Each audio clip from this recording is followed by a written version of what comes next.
factory pattern is one of the most used design patterns in Java. The factory design pattern is a creational design pattern that provides an interface for creating objects in a superclass, but allows subclasses to alter the type of objects that will be created. It promotes loose coupling by eliminating the need for clients to know the specifics of object creation. Instead, clients interact with the factory to get the objects they need, allowing the factory to encapsulate the instantiation logic.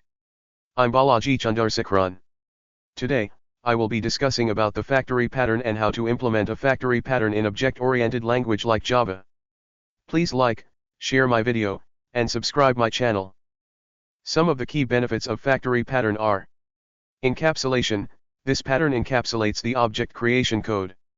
Decoupling reduces the dependency of client classes on concrete classes. Flexibility makes the code more flexible and easier to extend by adding new products without altering existing code. The creation logic is separated from the business logic. The following are the key concepts of the factory pattern. The factory method defines an interface for creating an object, but lets subclasses decide which class to instantiate. In the displayed example, the get instance is the factory method.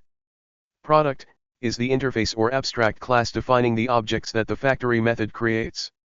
In the given example, the notification interface is the product. Concrete product are the implementation classes that implement the product interface. In the given example, the email notification, SMS notification, and push notification classes are the concrete products implementing the product interface notification. Concrete creator is a factory class that implements the factory method to produce objects of the concrete product class. In the shown example, notification factory class is the concrete creator and defines the get instance factory method. Let's go through this example to illustrate the factory design pattern in Java. Step 1. Define the product interface. I am creating a notification interface that defines the type of object to be created.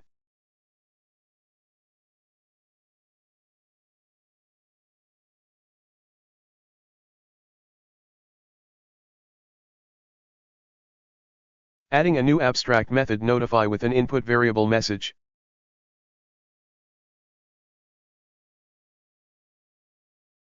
Step 2. Create concrete products. Now, implementing the concrete classes for the notification interface. Creating a new class email notification implementing the notification interface.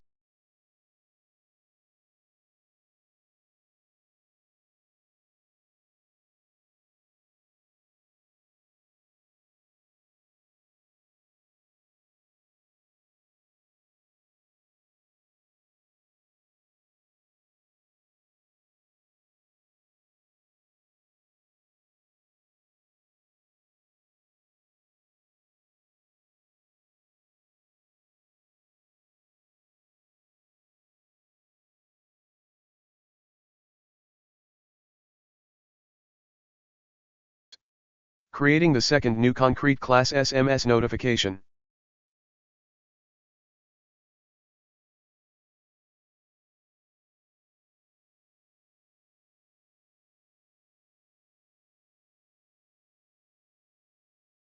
Creating the next new class push notification.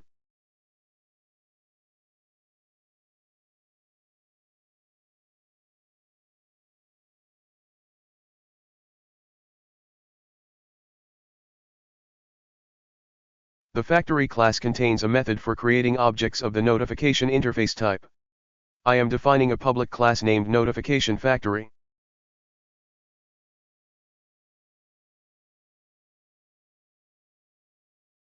Creating a static method named getInstance that returns an object of type notification. This method takes a single argument, channel, which is a string that specifies the type of notification to create.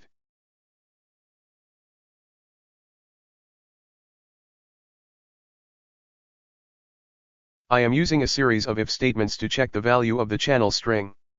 If the channel is email, I am returning a new instance of email notification.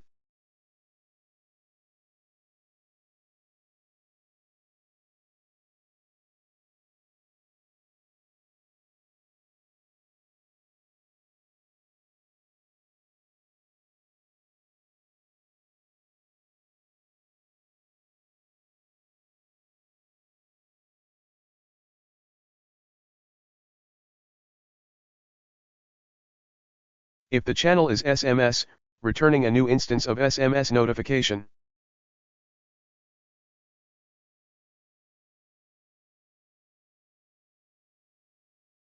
If the channel is push, returning a new instance of push notification.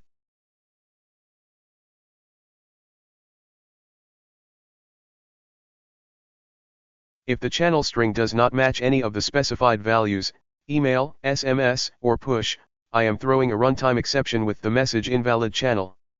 This ensures that the method fails fast and informs the caller that an invalid channel was provided. I am now using the factory to get objects of different types based on the input.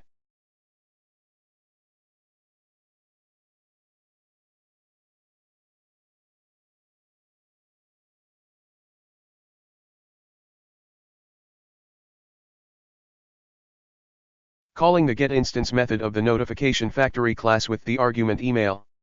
Here the notify method is called on the email notification object.